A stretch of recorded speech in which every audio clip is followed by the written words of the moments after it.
Hi and welcome to Winners Corner. This Sunday is a big day in Denmark since it is the day for the Danish Trotting Derby. It takes place at Charlottenlund racetrack and we offer a V75 round for this meet.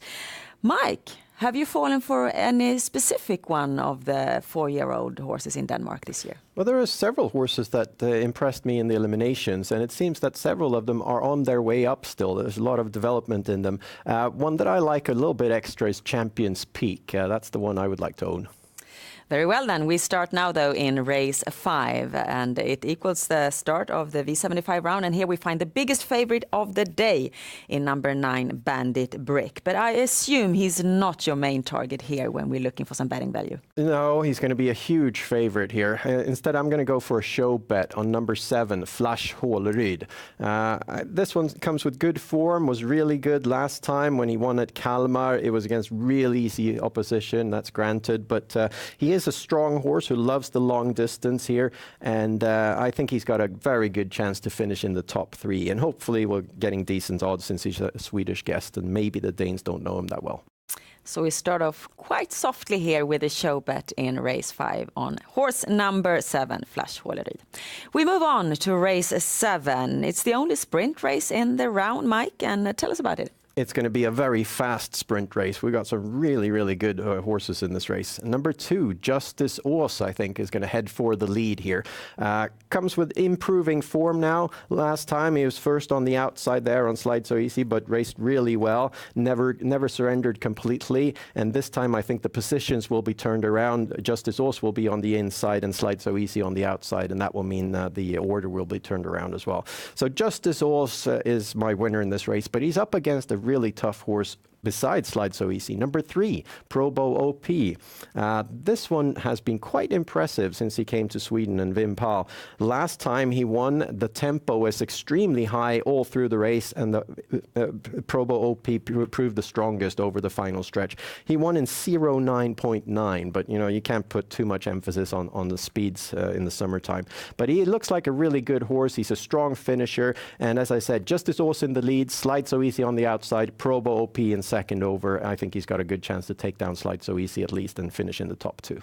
A great Canella suggestion there in race 7 on horses number 2 and 3.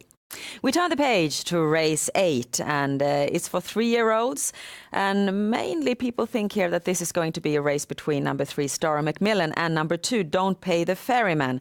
But you are pretty sure, though, on who's going to win this one. Yeah, both of them are really nice horses. Don't Pay the Ferryman is a lot more experienced, but Starro Macmillan, what a horse. This one I would love to own. He was absolutely fantastic when he won last time at Jägersro, traveled all the way to Sweden and handled that perfectly.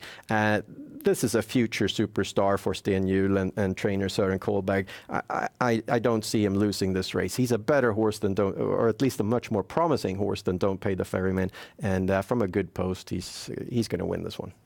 A great win bet suggestion there from Mike. We move on to the daily double this Saturday and this Sunday, and we have it in races 10 and 11. DD1 is over 2,000 meters, and you have found a horse there that you think stick out. I've got an outsider here. I am hoping at least we'll get good odds on this one. Dolan Spring was away for a long time due to injury, then came back at Vaggeryd last time and showed no rust whatsoever. Finished very strong over the final stretch and won it comfortably in 13.7. Should normally move up in form a bit with that race under his belt, and I feel that he moves down in class a little bit. He's up against a couple of decent horses, but this Dolan Spring has always been a very promising horse, and I think he's the best one here.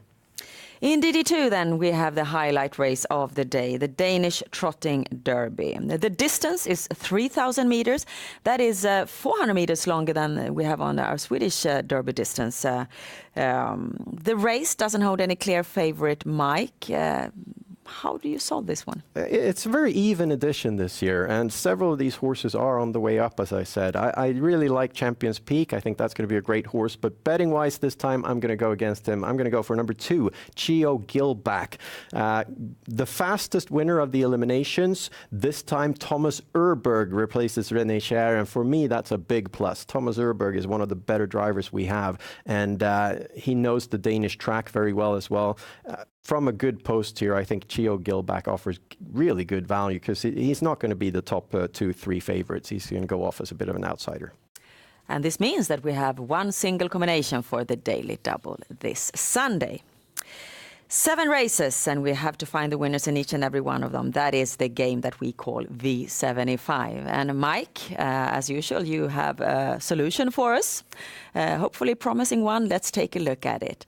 And we start in the first leg. It's a race of a long distance, 2,950 meters. And we've already talked a little bit about this and about the mega favorite number 9, Bandit Brick. No hesitation in banking him.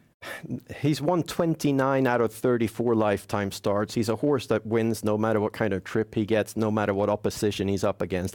And over this really long distance, I think he's simply the best one here.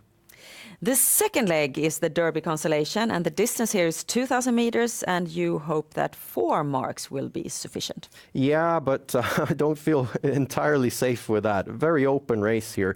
But Cadillac Shadow, I think, is the best horse. Has won 5 out of 8 so far, and raced okay in the comeback, or the mini comeback here. And then after that was pretty good in the elimination for the Derby. So I think number 1 is the one to beat.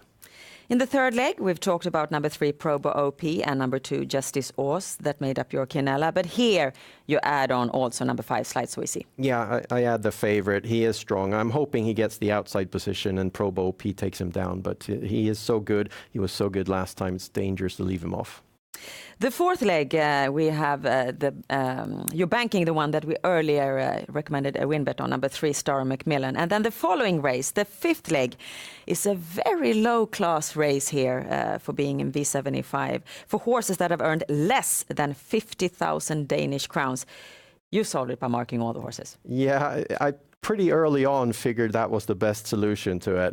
It's very difficult to tell from the videos what kind of horses these are and which ones are on their way up. They are all very inexperienced and, as you said, a very low-grade race. So I think a good solution is marking all the horses because it's got an upset written all over it. Mm. And V75-6, we've already been through that when we talked about the daily double, and you stick with your banker there, number 6, Dolan Spring. But when we get to the last leg, the Danish Derby, you add on quite a few more horses.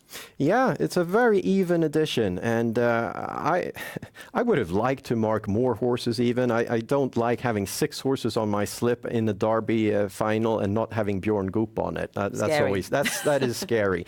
But in the end, I ended up with these ones. I'm rooting a little bit extra for Champions Peak. I really like that horse. And the V75 system this Sunday holds 864 combinations. At SwedishHorseRacing.com you can find out much more about this round. And with that, we wish you the best of luck with your bets this Sunday to Charlottenlund Racetrack. Bye-bye.